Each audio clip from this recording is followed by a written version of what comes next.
Hey guys, Tom Alexander here, and today is Tuesday, which means that it's time for the very first episode of The Club, our weekly review show where we look at pretty much whatever the hell we want to. And this week we're looking at the Avengers.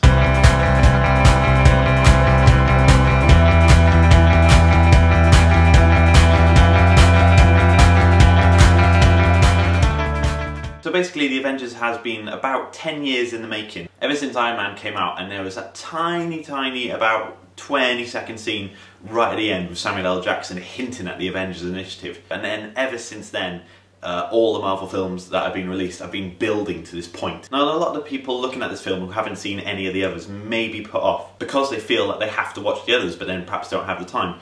But that's really not the case. The Avengers is done brilliantly in the fact that the opening part of the film is just a reintroduction to all the main characters that are going to play throughout the film. So if you haven't seen Iron Man, Hulk, Captain America, Thor, if you haven't seen any of those, then it doesn't really matter. And you can just as easily enjoy the film without having seen all the backstory.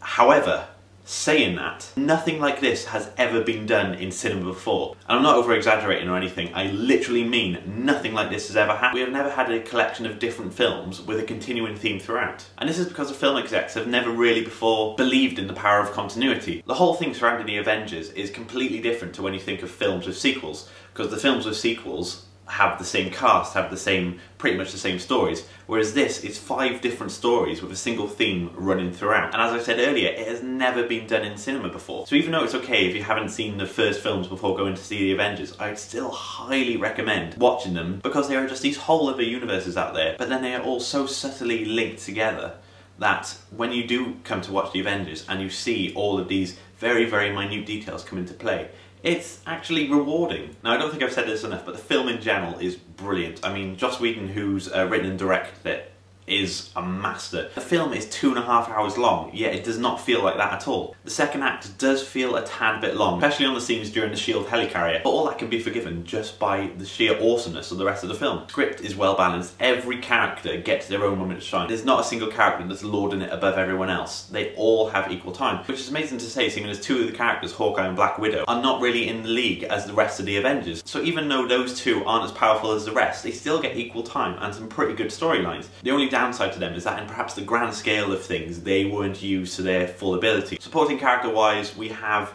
the amazing Agent Coulson. And I say amazing just because in this film, he really comes into his own. In the other films, he has just been this kind of annoyance that's just in the background, that's following protocol. And he's never really expanded past this suit that just does whatever Fury wants. But in this film, he really comes into his own. And some of the most moving scenes revolve around him. And it is brilliant. His interactions with Captain America especially are so funny and so heartwarming that even though he's this suit that didn't really have much of a personality up to this point, you just fall in love with this guy. The other notable support character is Maria Hill, and whilst it's brilliant that she's been included in this film, as she is Fury's right-hand woman, you expect her to be there, but then she is so underplayed. Now, before I get onto the final 3 points that just make this film amazing, I'm going to talk about perhaps the biggest downside. And the major downside comes in the form of the Chitauri, the alien race which is used as the bad guy horde which the Avengers have to fend off. I say these are the worst bits because the Chitauri could have been anyone. There is no backstory to them at all. They are literally just faceless goons for Loki to use against the Avengers, which is sad really, but then it is necessary for the Avengers to assemble. And finally, some of the greatest things about this film are just some of the characters. I mean, like Loki in particular is amazing. Like in Thor, he was this whiny, weak character that, whilst being cool, you could see didn't really have any strength. Like in this, he has evolved into this evil being. It is scary. Another thing I want to talk about very quickly is the Hulk. We haven't had a lot of luck with the Hulk. We had the John Woo film with Eric Bana in about 2003, which was just awful.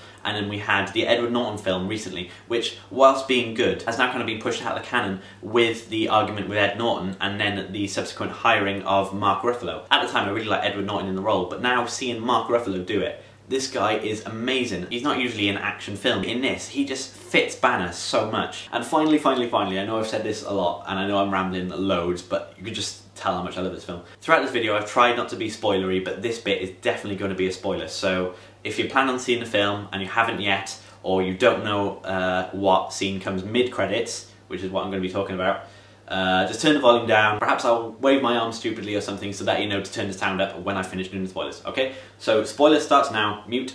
Okay, can you hear me?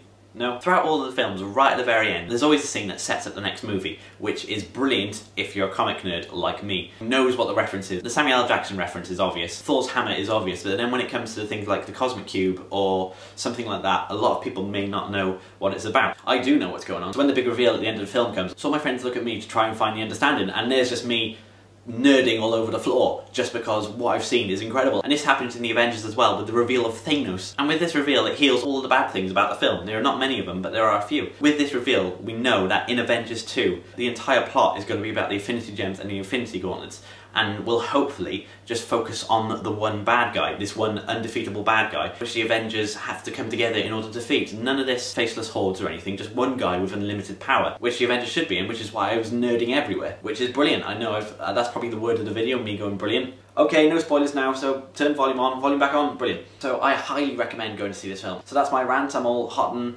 my voice is going a bit now. So tell me what you think, put your thoughts in the comments down below, or send in a video response, because the whole point of the Writing People is about you. For next week we are going to be reviewing our first book, and that book's going to be Catching Fire, the second book in the Hunger Games trilogy. So read it, put your comments down below, send in video responses, and you may be in a chance with appearing on next week's show. Like, subscribe, favourite, all that stuff. Visit We Are The Writing People. I'm Tom Alexander, and this was the first episode of the club. I hope you enjoyed. See you next week, guys.